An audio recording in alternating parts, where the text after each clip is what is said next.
Bien, doy por hecho que me escuchan.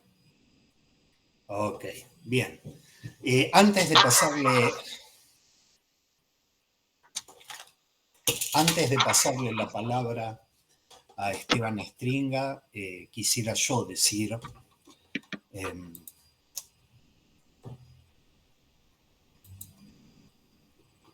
perdón, pero quise poner para grabar la clase, para tener un reaseguro de que la clase va a quedar grabada. Decía que antes de pasarle la palabra a Esteban, quería yo decir algunas palabras para celebrar, y subrayo esa palabra, para celebrar la presencia de Esteban en este espacio. Es la primera vez en años que convocamos a alguien que viene de fuera de este espacio, y personalmente estoy muy contento de que sea él. Quería decir brevemente, hay dos libros que me traen, que me lo evocan directamente, Esteban. Uno es la introducción a la topología combinatoria de Freiche y Kifan, no sé si lo recordás, Esteban, ese lo tengo en la mano. Y el otro es la lógica simbólica de Manuel Garrido. Ese no lo tengo, porque creo que lo tiré. A veces creo recordar que lo quemé, pero me parece que es un recuerdo encubridor. No creo que haya quemado un libro. Me parece que lo regalé a la biblioteca de la EOL o me deshice de él de alguna manera. Ese tipo de libros con más la crítica de la razón práctica eran el tipo de libros que hace mucho tiempo, cuando fuimos jóvenes y entusiastas, trabajábamos juntos. Hoy la juventud se nos fue, el entusiasmo nos ha quedado medio mochado, pero a su manera nos ha quedado. Y el recuerdo que tengo de esa época es que Esteban no solamente es un tipo más inteligente que yo, que no tiene eso demasiado mérito, sino que es un tipo muy inteligente. Ahí donde yo necesitaba soportes intuitivos, plumas que caían y pelotas de plomo que caían más rápido que la pluma, él se manejaba con fórmulas y matemas. O sea, tenía como una capacidad de abstracción y de pensamiento en un nivel de abstracción que jamás se ha alcanzado. Así que si necesitamos un abordaje lógico para cuestiones atinentes al goce suplementario y en general para cuestiones atinentes al tratamiento de la fórmula de la sexuación, estoy muy contento de que sea él. Esteban, te paso la palabra. Nos reservamos el derecho de interrumpirte las veces que consideremos necesario, a ver si damos pie con bola con todo esto. Sí, aparte sería mucho más ameno, si es más parecido a una conversación que una exposición de lógica. Entiendo, el libro de Garrido es un poco parecido a leer, ¿se acuerdan cuando existían las guías de teléfono? Bueno, más o menos leer algo parecido.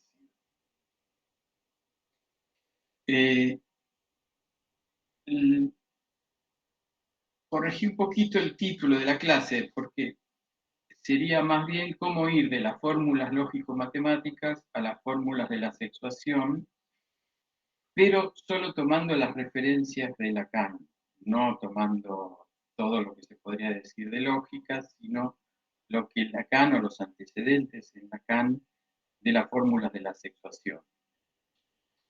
Eso está en algo que se suele llamar los 4 cuadrantes de Peirce, un esquema que después lo muestro, y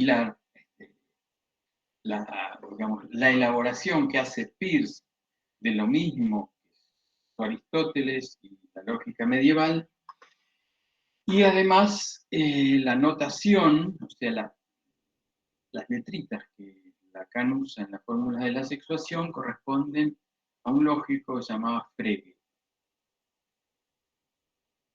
Vamos a ir viendo eso.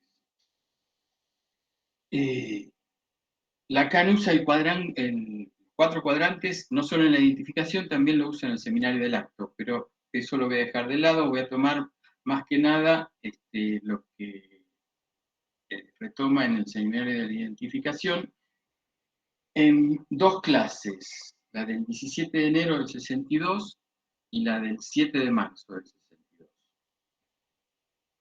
Ahí, como el sujeto del que se trata es un sujeto de la enunciación y es un sujeto que está elidido por algo en el enunciado, la manera de afirmar algo de ese sujeto es a través de 4 proposiciones articuladas como un saber. Entonces, a partir de ahí se puede decir Perdón, 4 proposiciones articuladas a... como un saber. Hay una red de relaciones entre ellas posibles y tiene que haber al menos una imposible, si no es un saber trivial. Si todo es posible, puede ser que a Nike le convenga, pero no es científico. Es decir, que todo es posible, que todo se verifica.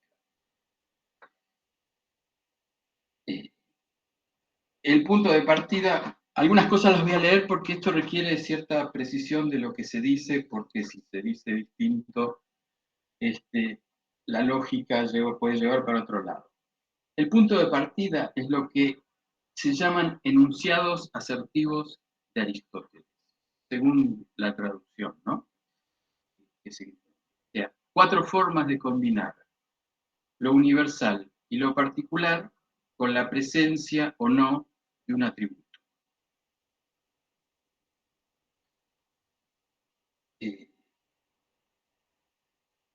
En Aristóteles, estos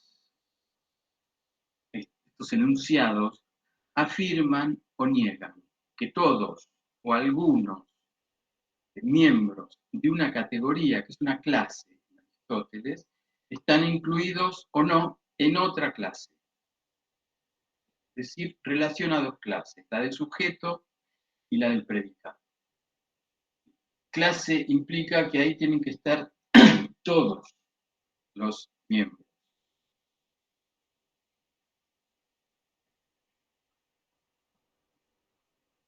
En este caso, bueno, es la relación entre 2 clases, está relacionado por medio de un término que es fundamental y primero, es decir, es un universal que va a determinar un particular y que se puede plantear como imposible de decir. En ningún caso se dice que es el sujeto, se supone que hay un atributo esencial que lo define. Pero decir todo hombre es blanco, como uno de los ejemplos que usa Aristóteles, no le da ni a hombre ni a blanco ningún agregado más de lo que se dice en esa frase. Distinto es si para la lógica moderna agrega un grado de determinación más. Este tipo de proposiciones que se llaman categóricas, que viene del griego, que es acusar a alguien de algo. Entonces, estas proposiciones acusan a alguien de tener o no determinada propiedad. Este tipo de relaciones son diferentes de la mayoría que conocemos, que son proposiciones condicionales, que son las que se usan, por ejemplo, para hacer hipótesis. Si ocurre X, entonces ocurre Y. Esas son las proposiciones condicionales, que no son las categóricas.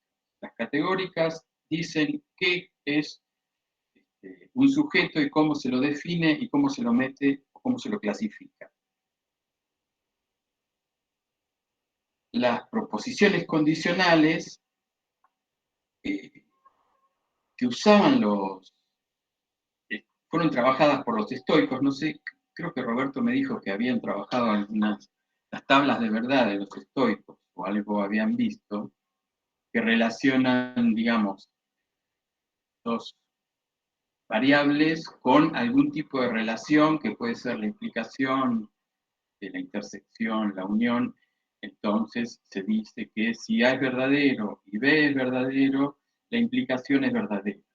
Si A es verdadero y B es falso, esas tablas de verdad son lo que los estoicos siglos después armaron y que después lo va a retomar la lógica moderna. Estas relaciones expresan algún tipo de relación, como la transitividad, por ejemplo, decir que un número es mayor que otro, S es mayor que otro, entonces habría, tercero es mayor que el primero. Eso no dice, no da una cualidad, no define al número, simplemente está diciendo que algo es mayor que otra cosa, nada más.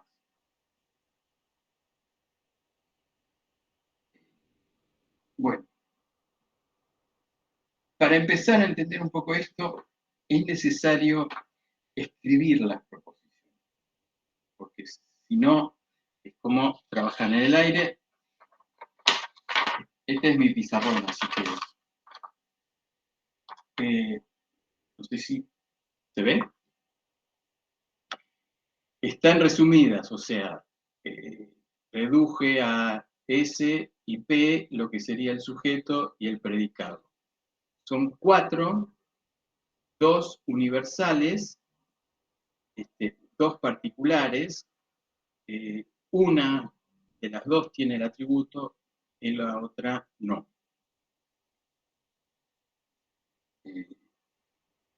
Lo que Aristóteles había destacado a partir de estas proposiciones es la oposición entre las 2 universales, que se llaman contrarias, y la universal de un signo con la particular de signo contrario, es decir, la A con la O y la E con la I, o sea,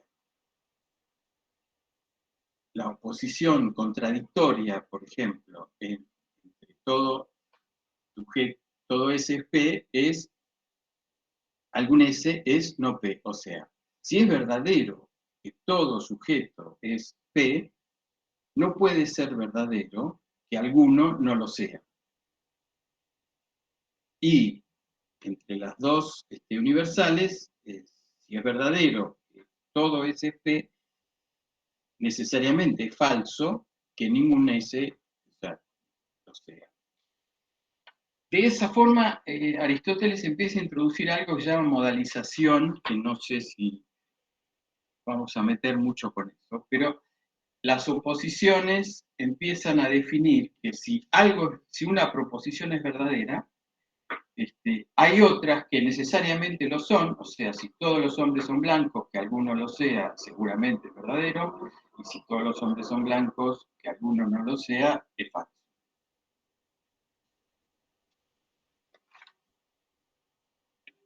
La tradición medieval agregó algunas cosas. Una relación entre la universal afirmativa y la particular afirmativa, la llamó subalterna. Y la relación entre las dos particulares son las subcontrarias. No tiene mucha importancia. Las que destacó Aristóteles son las que vale la pena destacar. Agregar eso no le agrega la inferencia que se pueda hacer. También la tradición escolástica agregó 2 cosas. Una forma de escribirlas en un gráfico, en un cuadrángulo, y las letritas de donde sale A, E y O, que son las 2 primeras vocales de afirmo para las afirmativas, latín, y nego. EO sale de nego, que es niego en latín. El gráfico medieval queda más o menos así.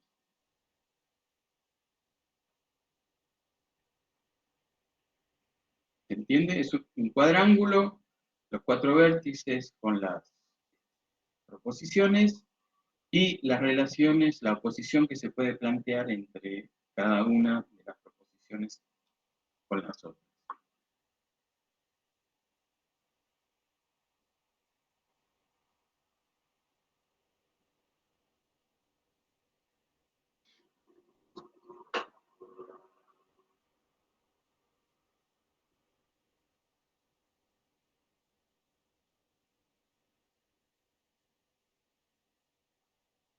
¿Copiaron?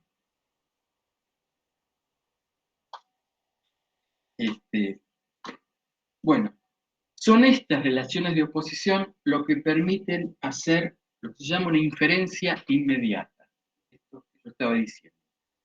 Si sabemos que todo hombre es blanco, inmediatamente podemos inferir que algún hombre blanco es verdadero, que alguno no lo sea es falso y que todos no lo sean también es falso. Esto es diferente al silogismo. El silogismo, para llegar a la conclusión, necesita un término medio. Entonces, el silogismo empieza a partir del 3, cuenta a partir del 3. En cambio, esta inferencia inmediata, con una proposición, obtengo la otra inmediatamente.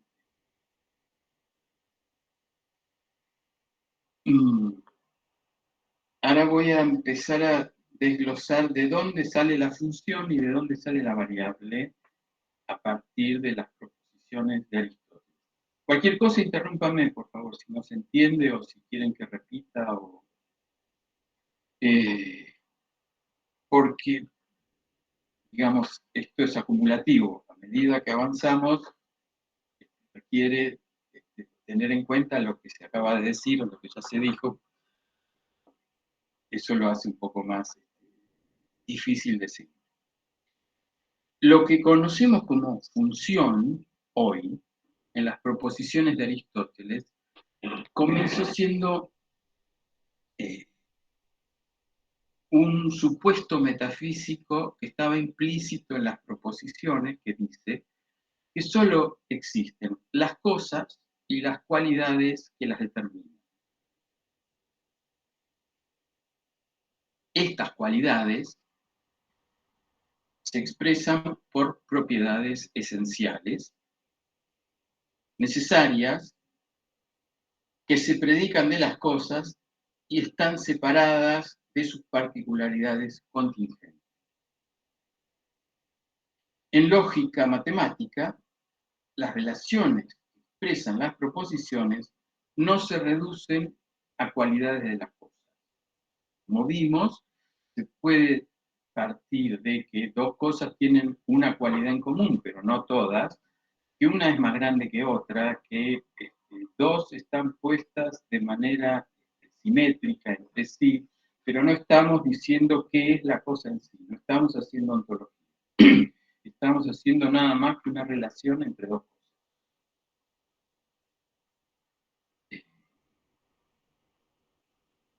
En la lógica moderna, entonces, no es necesario saber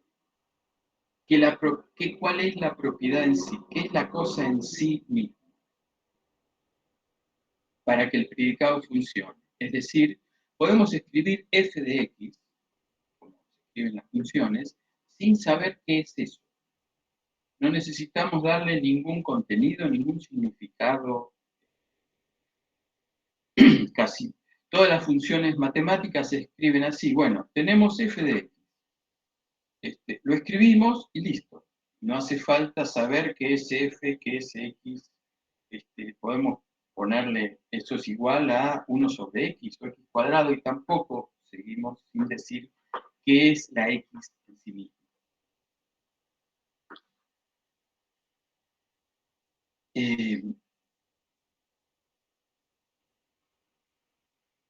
Aristóteles delimitó la lógica a partir del procedimiento analítico que usan las ciencias. Es decir, de la forma que tienen en común las distintas ciencias, que para él eran la política, la lógica, una serie de... no lo que conocemos hoy como ciencias, algunas sí. Es decir, la abstracción que determina el objeto de cada uno. Entonces, la concepción de verdad que tenía quedó ligada a la existencia del objeto. Es necesario que exista el objeto para poder establecer si algo es verdadero o falso.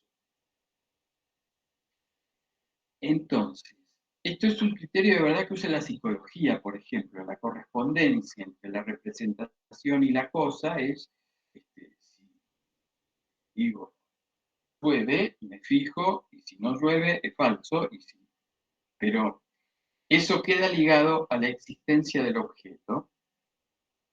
Y entonces se genera el primer inconveniente que los lógicos encuentran en esa lógica, es que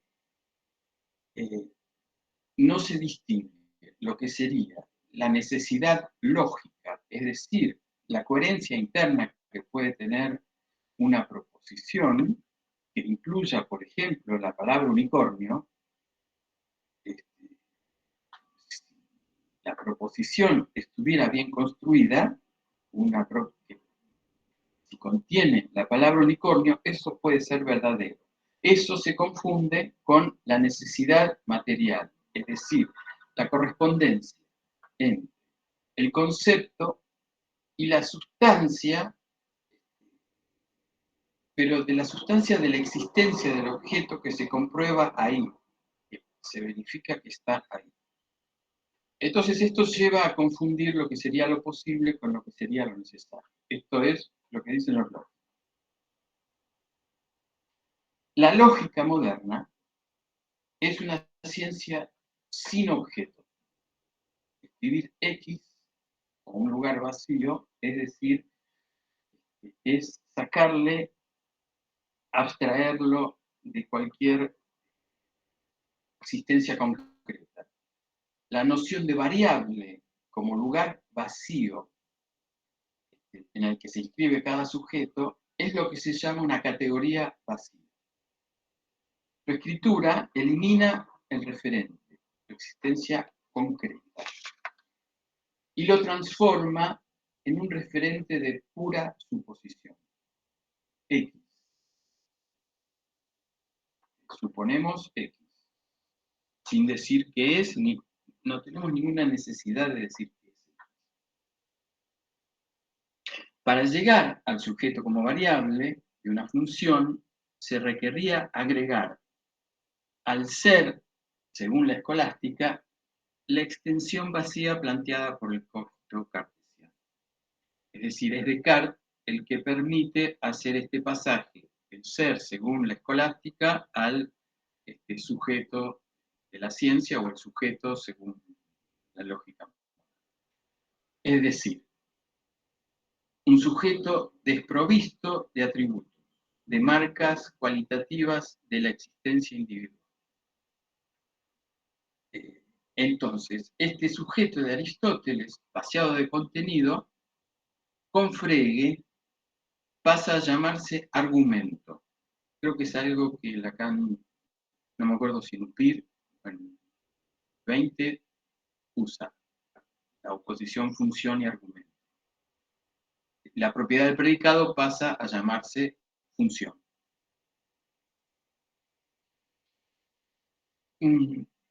Algo en paréntesis, para agregar algo que me pareció muy interesante, y que a pesar de que los supuestos metafísicos de Aristóteles llevaban en otra dirección, usar el término hombre para los cuantificadores, todos y algunos, es decir, todos, el concepto de hombre, la generalización, todos los hombres, usar el mismo término para su existencia particular, dejó escrita la función de la letra.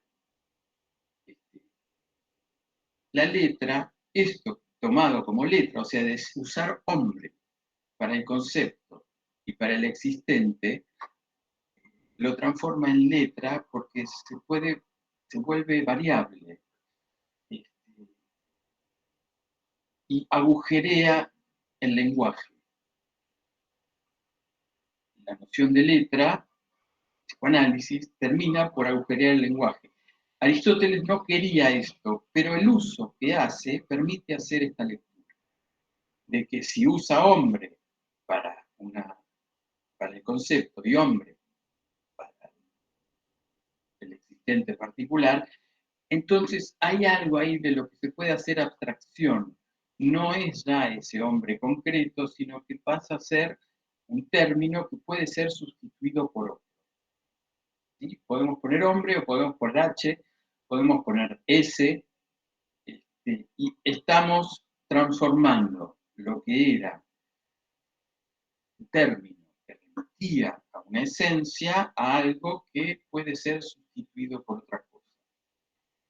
Si algo puede sustituirse es porque ese lugar está agujereado, porque se puede poner una cosa y se puede poner otra, o sea, está vaciado de contenido, que permite escribir distintos términos para la misma función. Esto es un poco más complejo, pero quería marcar cómo a partir de lo que dice un autor como Aristóteles se pueden hacer diferentes lecturas. Depende del contexto, la época. No es que Frege o Peirce sacaron esto de la nada, sacaron esto de leer bien a Aristóteles. Bien. Repito algo que ya dije. El esquema medieval, el cuadrángulo. Perdón, ¿te puedo interrumpir? Sí. Bien. Sí, sí. Porque, a ver, venía siguiéndote y en términos del argumento por fuera del psicoanálisis, me quedó la idea de que o bien el universal o los universales no existen, o bien el universal tiene un estatuto completamente diferente del existencial, es decir, del particular, y entonces no podría haber como coordinación posible o relaciones posibles entre un hombre y todo hombre. Sí. Es así. Sí, Bien. es así. No se puede pasar del concepto a la existencia. Bien. Se parte de una existencia. Es muy fuerte eso, porque rompe un sistema lógico, porque es como comparar manzanas con computadoras, digamos. Sí. Ok, bien. En realidad partimos de una existencia, de un goce existente, con el que el sujeto se topa. O sea, y a partir de ahí se hace toda una serie de divulgaciones. Okay. Es una de las fallas que se le encontró o que se le buscó a la lógica de Aristóteles. En la Edad Media no había ninguna duda de que el universal determinaba el particular, que la esencia en la mente de Dios determinaba el concepto que usaban los humanos y los existentes que se metían. Es un argumento con olor a no todo. Bueno, sí, bueno, eso lleva a pensar, después pensar en la incompletud y la inconsistencia. No hay universal si no se deja algo por fuera.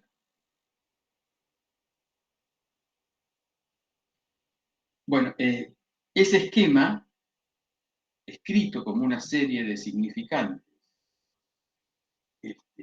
en los cuatro vértices, pueden ser elevados a un saber no trivial. Deducida si una fórmula es verdadera o falsa, se infiere ¿Cuáles son las relaciones imposibles de compatibilizar con ella? Algo de esto ya dije. Ese saber sobre alguna relación imposible que se escribe en las tablas de verdad a la manera de la ciencia, revela lo real de ese saber que podemos asimilar a una estructura. Es ese cuadrángulo, podemos asimilarlo a una estructura y es los imposibles que se determinan ahí nos permiten ubicar cierto real, algo que no puede decirse, escribirse como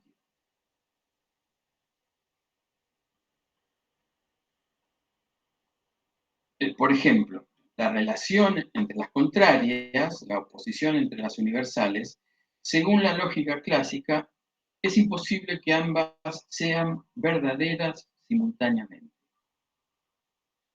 Todo hombre blanco no puede ser verdadero que ninguno lo sea.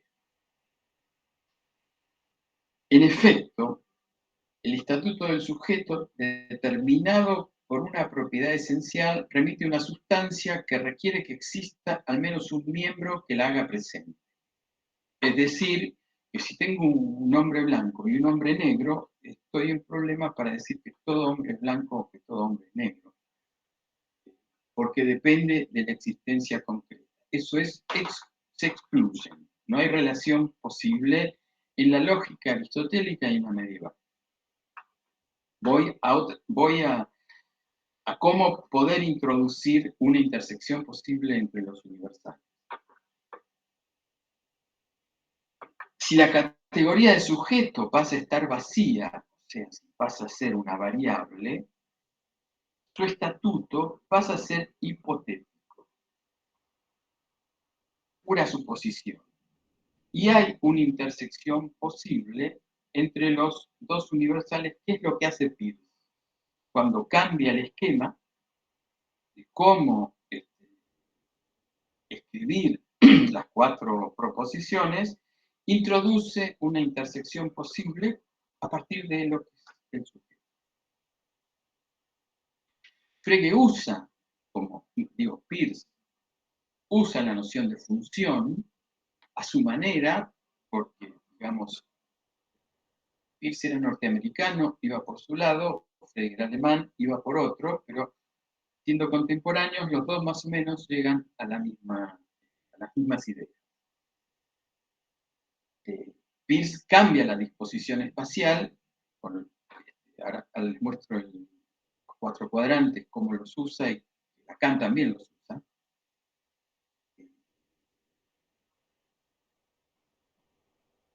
Y la disposición espacial incluye la falta de atributo como el lugar del sujeto.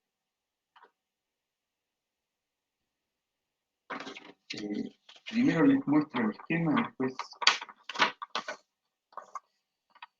no sé, esto muy lindo no me quedó.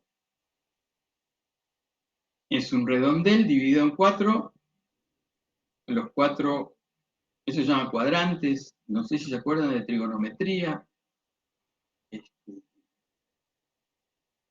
y si no se acuerdan no importa porque no tiene nada que ver. Entonces, en el 1 los trazos son verticales, en el 2 no hay trazo. En el 3 hay de los dos y en el 4 hay solo oblicuos. En 1 y 2 podemos decir que es verdadero que todo trazo es vertical. Porque donde no hay trazo, no podemos decir que sea oblicuo.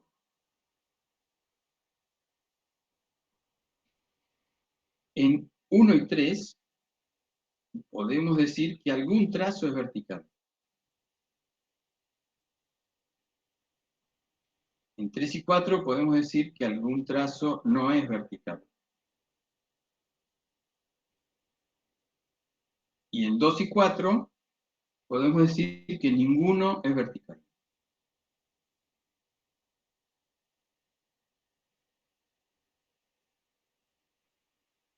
Entonces, en el cuadrante 2 hay una intersección entre A y E, que son las dos universales contrarias. En 2 se da la posibilidad de que todo trazo sea vertical y de que ninguno lo sea. Y otra cosa que introduce esta forma de pensar es que I y O podemos cambiarlo, porque en 1 y 3 podemos decir que algún trazo es vertical, pero también podemos decir que alguno no lo es. Entonces, también es verdadero. Lo mismo en O.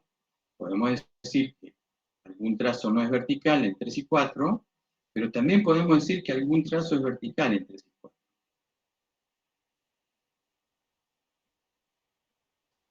Eso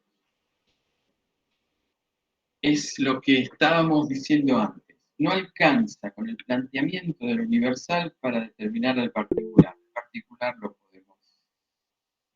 Sí, Hugo. Sí, te hago una pregunta. Sí. En 1975, Lacan llama la atención a los psicoanalistas diciéndoles, ustedes tienen que volver a leer el caso Juanito porque no han sacado todas las consecuencias de dicho caso. Y lo que estás diciendo, que sigo, es los pensamientos de Juanito. Con respecto a el pene, no pene, le crecerá, no le crecerá, lo tendrá, no lo tendrá, más allá de lo que queda de la existencia, el cuerpo aparecería para Juanito como un lugar del ejercicio de una lógica. Uh-huh. Todo ser humano tendría que tener un pene, pero hay uno que no lo tiene. Entonces, ¿le va a crecer o no le va a crecer? ¿Lo va a tener o no lo va a tener? Y en los 4 cuadrantes estaría casi, uno podría poner cada una de las frases, yo diría, de la interrogación lógica de Juanito. Uh-huh. Entonces, me llama, porque entonces el cuerpo sería no solamente una superficie, sino que hay también un cuerpo lógico, o donde se puede ejercer una lógica. Sí, a partir de algo existente se puede empezar a decir todo sujeto es fálico, algún sujeto no es fálico. Porque decía esto porque, como ahora se habla mucho del cuerpo, por lo menos en el campo freudiano, lo que no se habla del cuerpo como lógico. Se lo puede hablar como imagen, se lo puede hablar como lugar de inscripción, pero hay un cuerpo que Lacan llama la atención sobre eso, que es el cuerpo lógico. Me permito a ver qué te parece. Sí. Hago esta proposición porque los 4 cuadrantes son todas las interrogaciones, tanto las universales como las particulares, la una que niega a la otra, son las interrogaciones, por eso Lacan dice, los psicoanalistas no han sacado todas las consecuencias del caso. Pero además es un problema más que clínico. Ajá. Bueno, el cuadrante 2, donde no hay trazo, que está vacío, es lo que permitiría decir, haciendo un salto sin argumentar cómo hacemos el salto, que el cuerpo es agujero. Y si partimos de un agujero, después sí podemos suponerle una imagen a partir de la representación del cuerpo y cómo se inscriben las cosas ahí. Una vez que hay inscripción del lenguaje, podemos decir hay atributo, no hay atributo, etc. El truco de Peirce es introducir este agujero que permite después armar una lógica, empieza siendo una topología. Claro. El cuerpo tórico, el toro, lo que se puede decir, más allá de todo lo que dicen los topólogos, es que ahí hay un agujero medio complicado, medio extraño. Empieza siendo eso. La topología es una intuición de lo que hay ahí, y después de imaginar eso, se puede formalizar y escribir fórmulas. axiomas, todo lo que se quiera, pero empieza siendo un agujero. Este esquema empieza siendo un lugar vacío. Sin el lugar vacío como el del sujeto, volvemos a la Edad Media.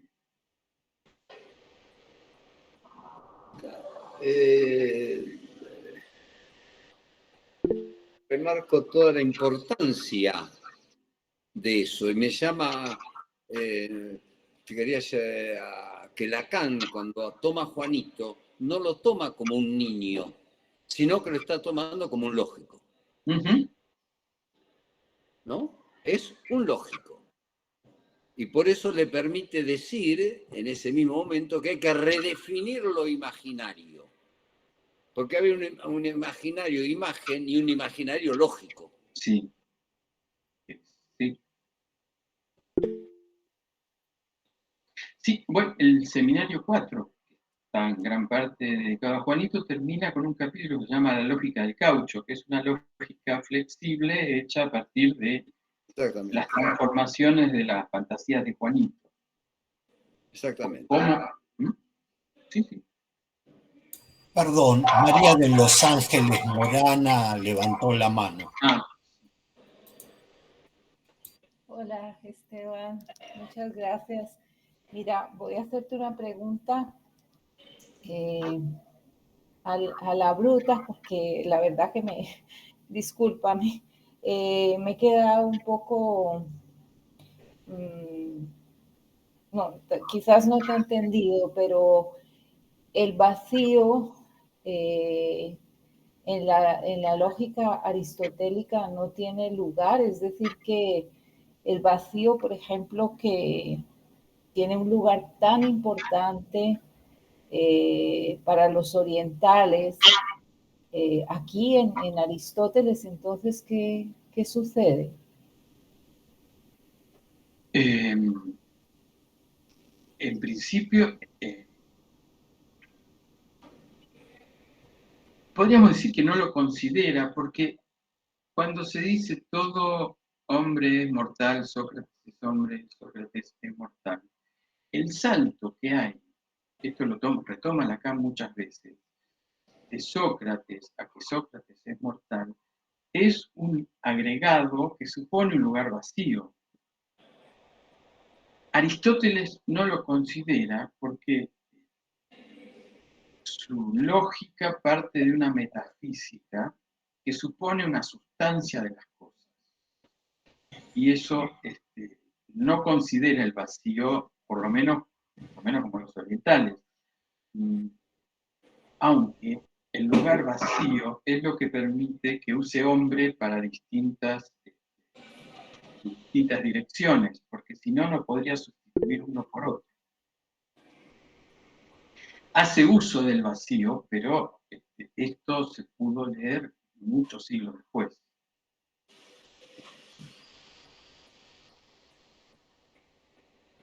Laura. Sí. Hola, ¿qué tal? Hola. ¿Cómo estás?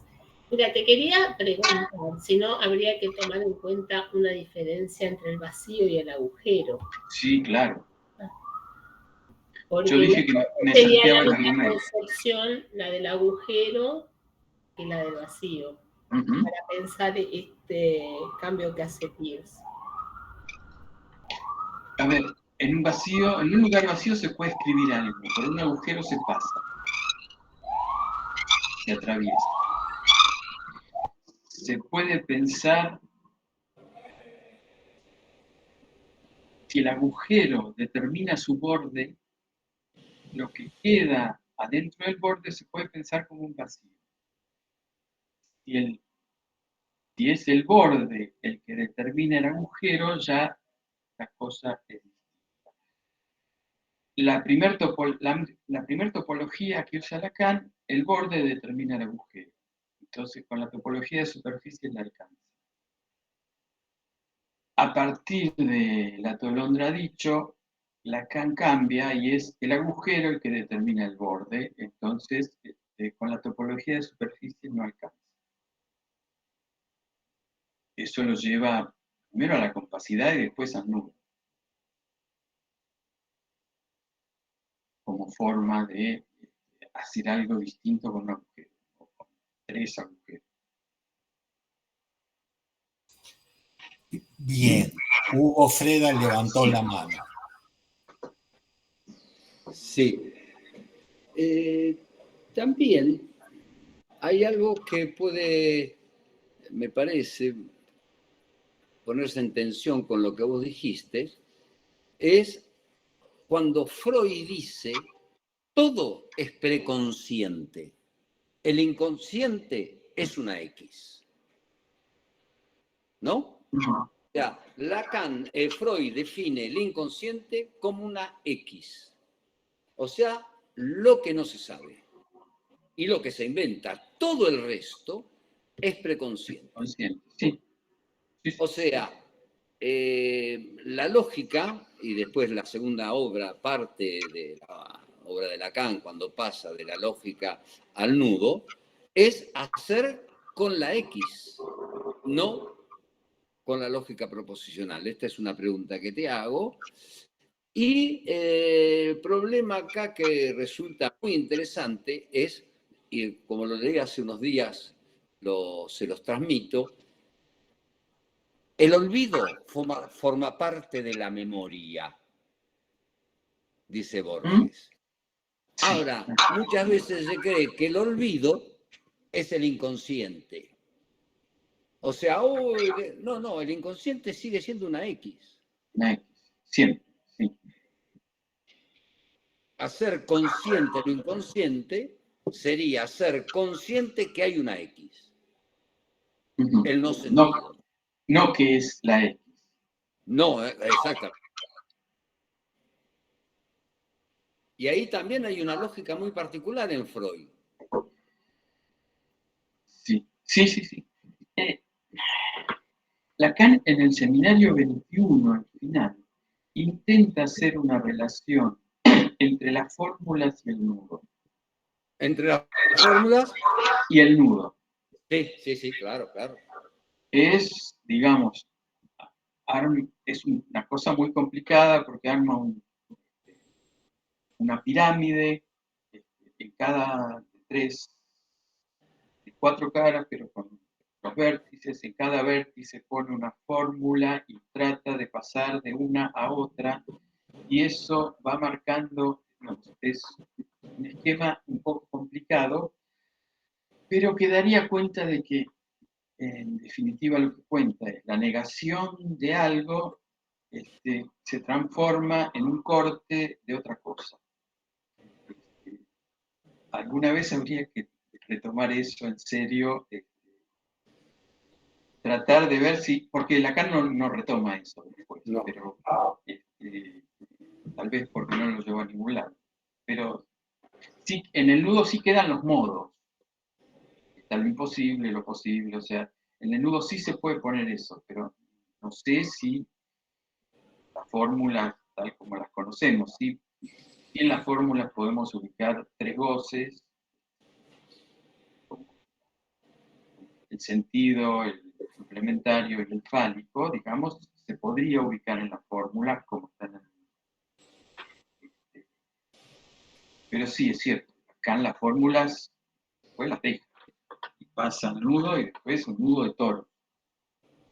Sí, señor. Una consistencia. Es una lógica, también ahí hay una lógica nueva en Lacan, también, al mismo tiempo. Porque cuando vos decís, por el nudo se lo puede de alguna manera atravesar, nada más. Es distinto al vacío que se lo puede nombrar. Y el sinsentido está más bien en el agujero que en, yo diría, tiene más sentido en el agujero que en el vacío. Ajá. Sí. ¿Estamos de acuerdo? Sí, no, nunca lo había pensado, sí. Porque entonces cambia absolutamente toda la clínica y también cambia la noción del pase. Que ahora se está alborotando un poco el avispero al respecto.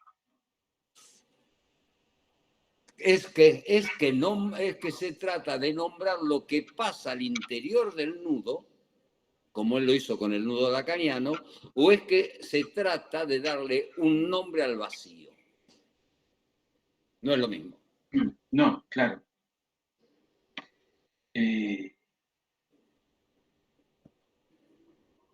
Sí, me parece que no, nos vamos para otro lado, pero me interesa la cosa porque para la escritura hacen falta dos dimensiones. Se puede escribir en el plano, pero el nudo incluye una tercera dimensión, que no es una tercera dimensión espacial, cartesiana.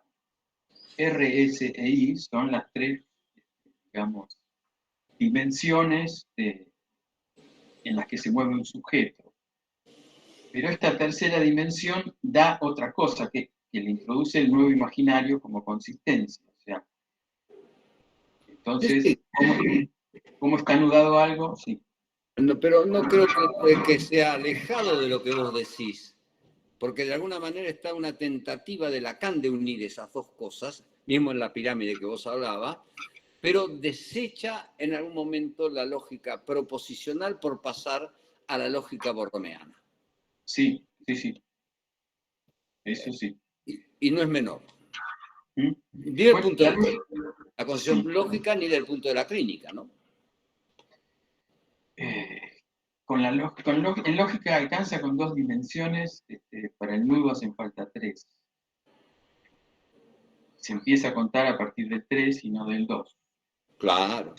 Ahí se divide en aguas. O sea, una cosa es poner un número en una X, que con dos elementos me alcanza, y otra cosa es necesitar que eso además tenga un tercer elemento que es el conjunto. Entonces, en matemáticas, para contar y para no confundir los números, hacen falta tres elementos que lo definan y no dos. Y el nudo es 1, 2, 3. O sea, o 1, 3, 2. Pero bueno, me parece que nos vamos de lo que... bueno. Vuelvo al esquema este,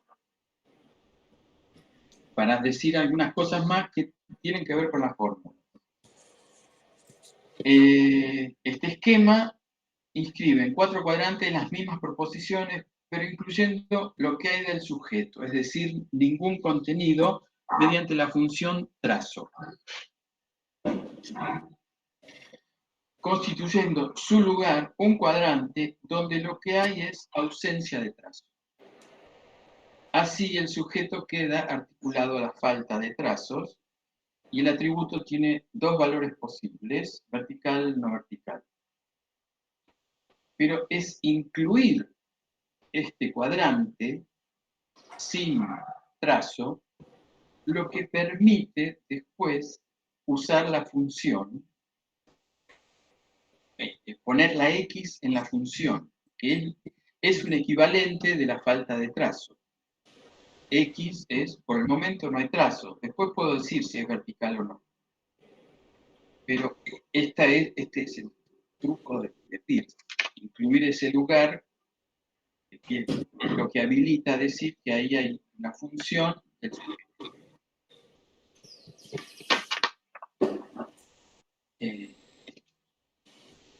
Entonces, esta formalización, para pasar a las fórmulas de estas proposiciones, a las fórmulas, las podemos escribir así. La universal afirmativa es para todo x phi de x. La universal negativa es no existe un x que phi de x, o sea, no existe ninguno. La y, o sea, la particular afirmativa, la podemos escribir de dos maneras. Existe un x que phi de x, o no todo x cumple con phi de x. Y la o, bueno, existe uno que no, es la fórmula conocida. Esto es casi llegar a las fórmulas de la sexuación. ¿Sí? Salvo que la universal negativa, para que la lógica de lo que se escribe sigue siendo fálica, hay que negar la función para decir que no existe uno que no sea fálico. Porque si no, no existe uno fálico. Esto que hace Lacan, en lógica no se puede hacer. En lógica no se niegan los cuantificadores. Así como hace lingüistería, esto sería como una logistería. Toma de la lógica algo porque sirve para dar cuenta de la práctica psicoanalítica, no para hacer lógica. Lógicos que nos escuchan hacer esto, no les gustaría lo mismo que le dijeron los lingüistas a Lacan, o lo mismo que Lacan hace con la topología también.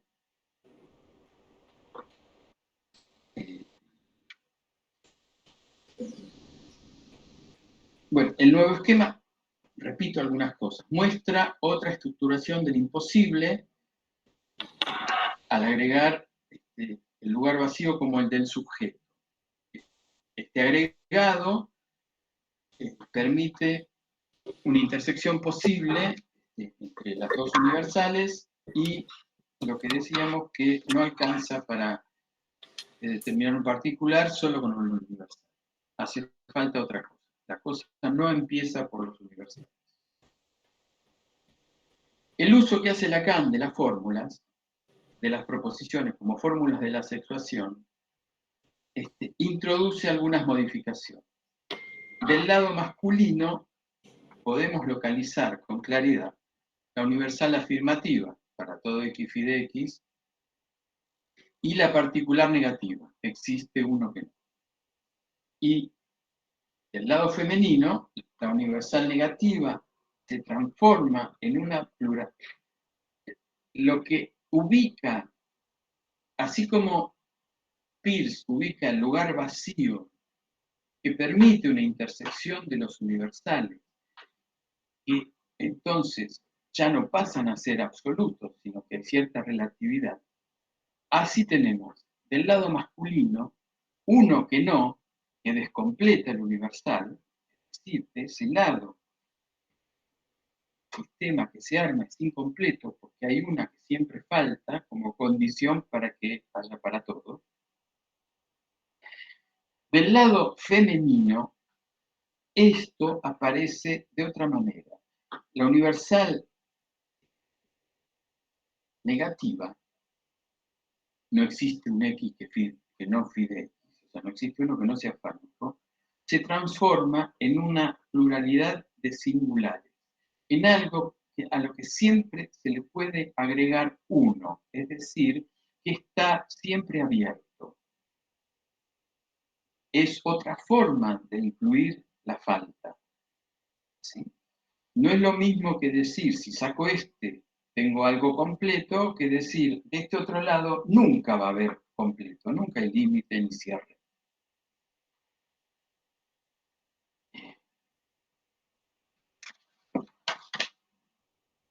Y en oposición a esta, del lado femenino, no existe uno que no, aparece la particular afirmativa, pero reemplazada no por existe uno que es fálico, sino que no todo X es phi de X. Es decir,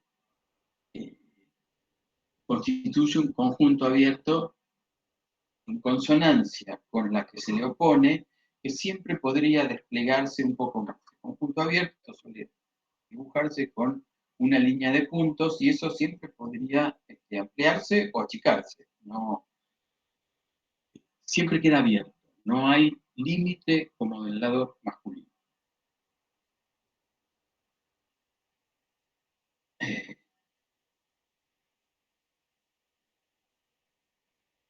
Vamos a resaltar una parte. Entonces, si queremos definir un elemento a partir de la función phi de x, podemos armar el conjunto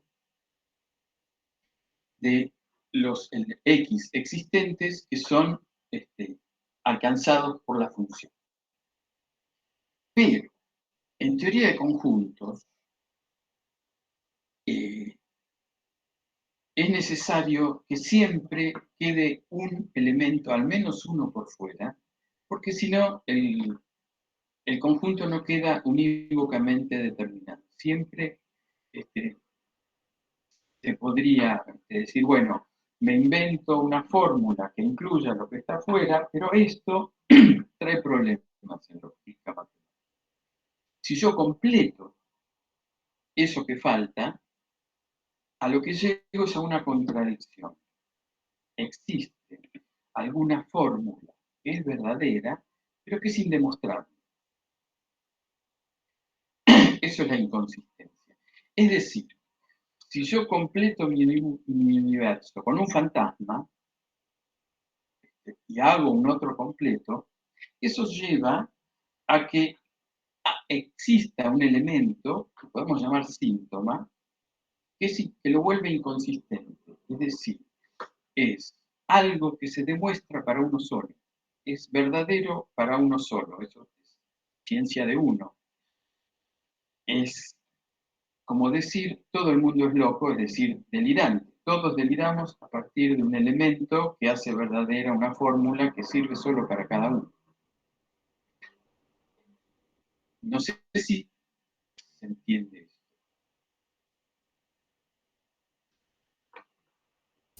¿Podés repetir, por favor, de nuevo este argumento de la inclusión del elemento exterior?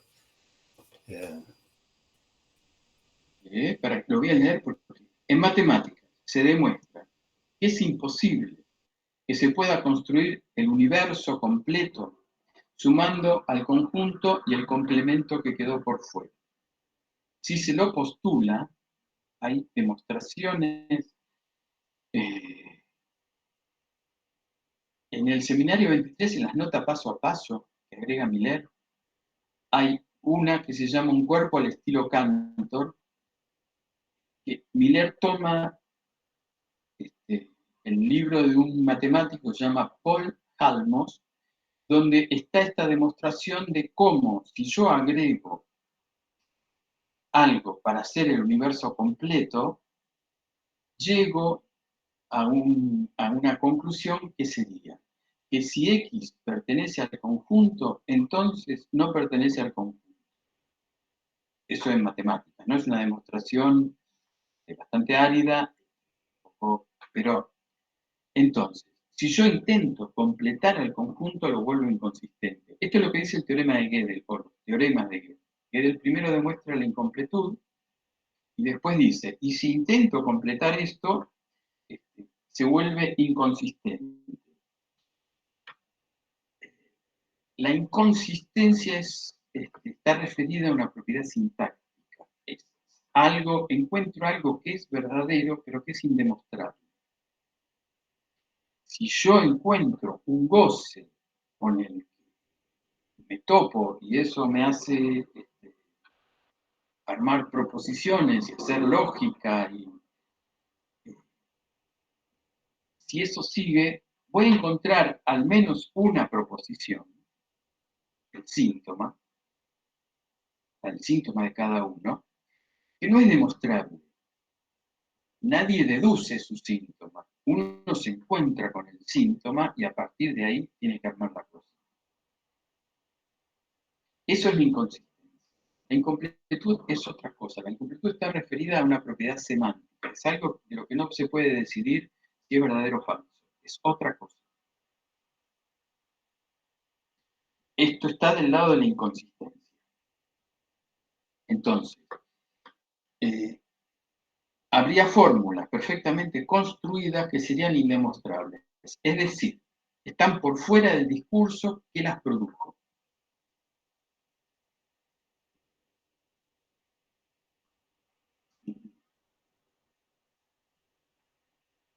Así se puede pensar el último número, el transinito de Cantor. Si yo busco cuál es el último número, empiezo 1, 2, 3, 4, postulo que hay el último número, pero es un número que como es el último es distinto de los demás. Todos los números tienen un sucesor. El último no lo tiene por definición. Entonces, a partir de la serie numérica, encontré un número que no pertenece a la serie, pero que la determina.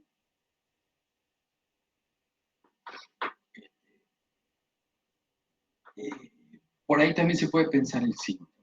La cosa empieza por ahí. Con algo que uno se encuentra, por supuesto hay que formalizarlo y hay que dar unas cuantas vueltas.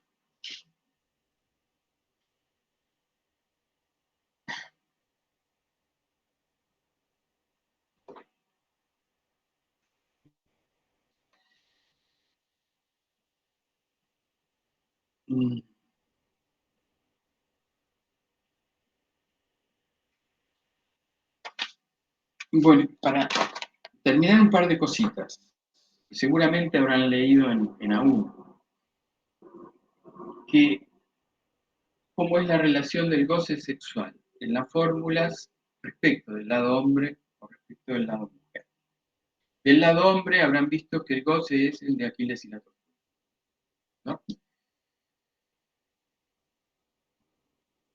El goce fálico, es decir, una función que no se relaciona con el otro, salvo si la repetición infinita exigida por el super-yo fuese posible, y entonces un hombre se puede juntar con una mujer como una especie de fusión. Del lado mujer, la tortuga también está tomada por la función fálica. El goce femenino es un goce que está potencialmente ahí, pero no lo alcanza, salvo que alguien en posición masculina la persiga para gozar de ella. En ese punto, ella se vuelve no toda fálica. Este goce innombrable que ella siente le resulta tan ajeno como al hombre.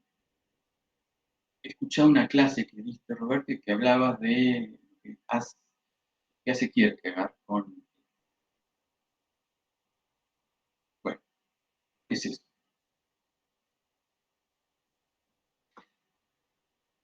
Ese goce también es una existencia, pero que no es una excepción interminable que puede ser reabsorbida por lo simbólico, como la excepción del lado masculino. Siempre podemos intentar tapar eso que está incompleto.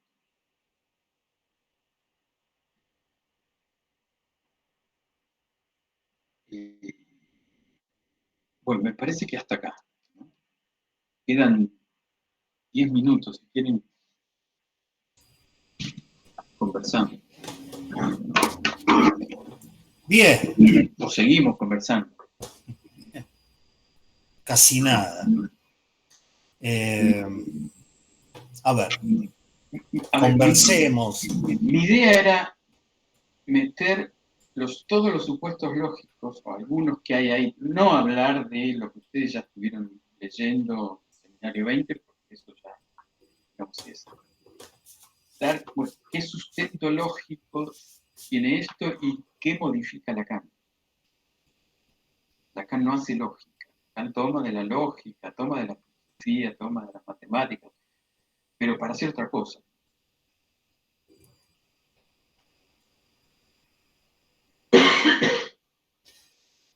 Sí, a ver, yo voy a hacer como un comentario, pero en realidad no es más que una pregunta, porque está bien lo de la logistería, ¿no? Pensaba en la importancia de ubicar el sujeto como una categoría vacía, ¿no? Como un vacío, una pura suposición, ¿no?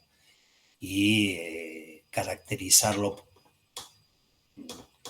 por una falta de atributos, o sea, toda la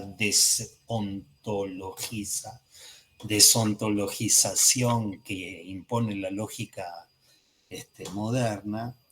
Pero claro, cuando uno dice para todo X, y en X pone un ser hablante, y en un ser hablante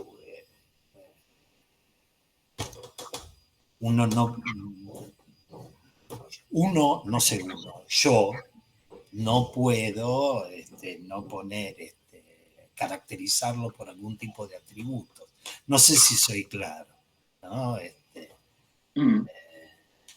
Sobre todo por diferencia de cuando hablaba de sujeto, porque uno cuando dice, bueno, un sujeto sí, es un vacío, es una falta, es un agujero en el otro, uno lo puede decir y justificar de muchas maneras, pero el ser hablante tiene un cuerpo, ¿no? Y nada,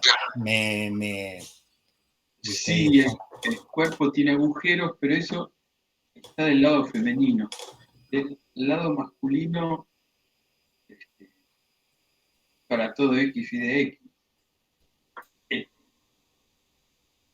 Todo bicho que camina va para el asador, o eso es un fantasma siempre. Nada real en esa forma. La conexión con lo real viene por existe uno que no es fálico. Esa fórmula también se puede leer como existe un goce que no es fálico, sin decir. Se refiere, eso conecta el lado masculino con algo real. El solo sostén de que, bueno, todo X phi de X es típicamente un fantasma masculino. Hacer un universal de algo, a partir de algo con lo que uno se encontró.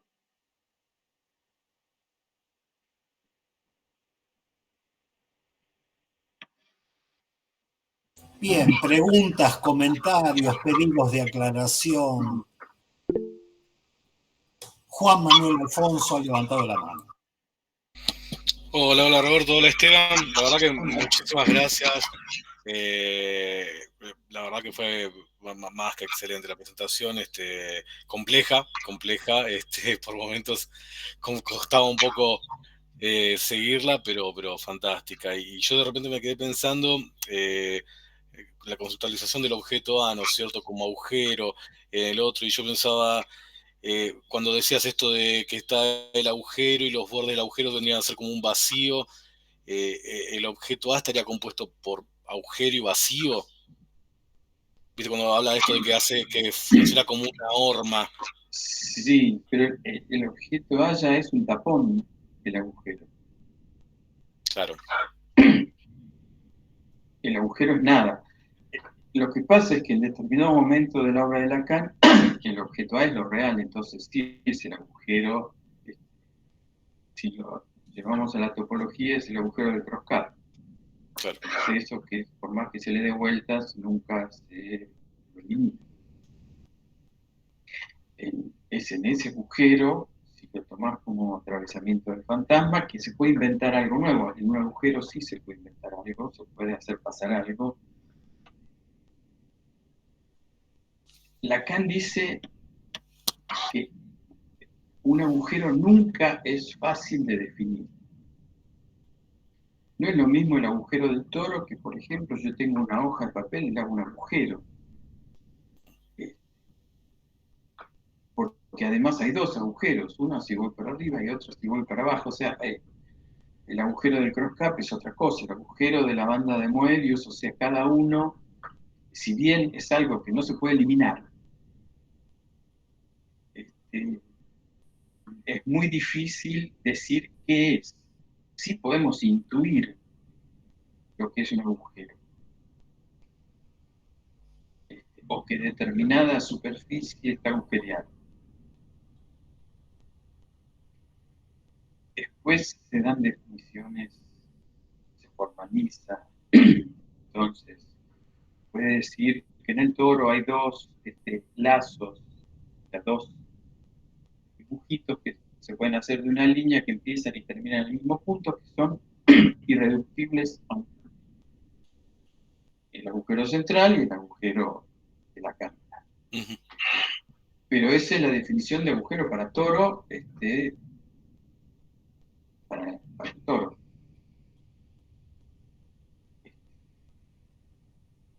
Pero eso ya metimos lo simbólico. Claro. Claro. Es una de las cosas que más me apasiona, encontrar cómo se puede distinguir lo que es el vacío de lo que es un agujero. Creo que Lacan no lo hace.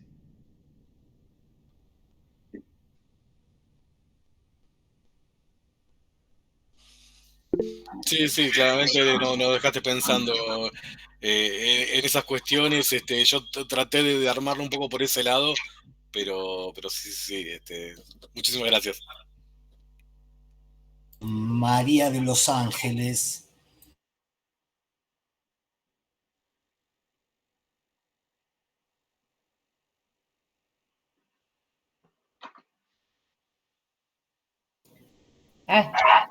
Es que no me había... Bueno, Esteban, muchísimas gracias. A mí me quedan un montón de preguntas, pero lo que me ha ocurrido con esta clase y esta conversación es que me entusiasma un montón y he estado en otras clases de lógica y la verdad tengo que hacer un esfuerzo enorme y quedo con muchas preguntas, pero no mucho entusiasmo, la verdad. Así que te agradezco muchísimo y ojalá se pudiese repetir. Gracias. El año que viene, por ahí. A mí también me quedan muchísimas preguntas. Son, como decía Roberto, desde que somos jóvenes que estamos dándole vuelta a estas cosas. Y es muy difícil encontrar libros y algo escrito, y por ahí encontrar en Buenos Aires algunos libros que Lacan menciona es casi imposible. Entonces hay que transformarse en un gusano de librerías y empezar a buscar, y algo se encuentra, pero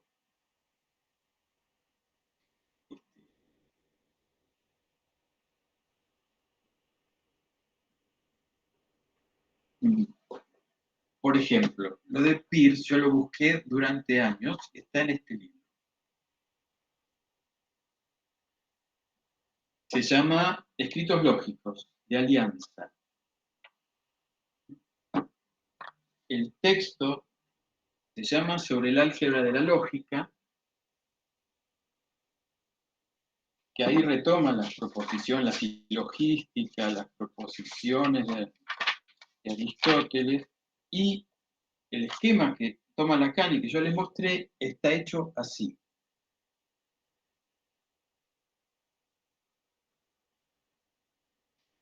Bueno, eso fue una tarde que me pasé en una librería de la calle Corrientes viendo todos los libros. Y dije, uy, esto.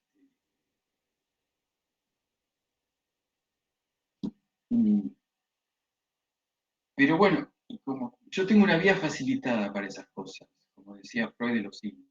Para mí eso, así como soy rubio, entiendo esas cosas, no tengo cómo explicar por qué, digamos, puedo leer un libro de lógica que si está bien escrito lo puedo seguir. Si agarro un seminario de Lacan, lo más probable es que no.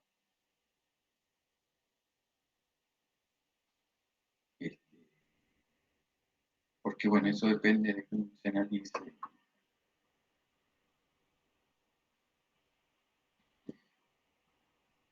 Bien, ¿alguna otra pregunta, comentario, cuestión?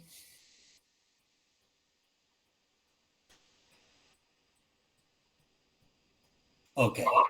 Entonces, Esteban, te agradezco, vamos a dejar acá.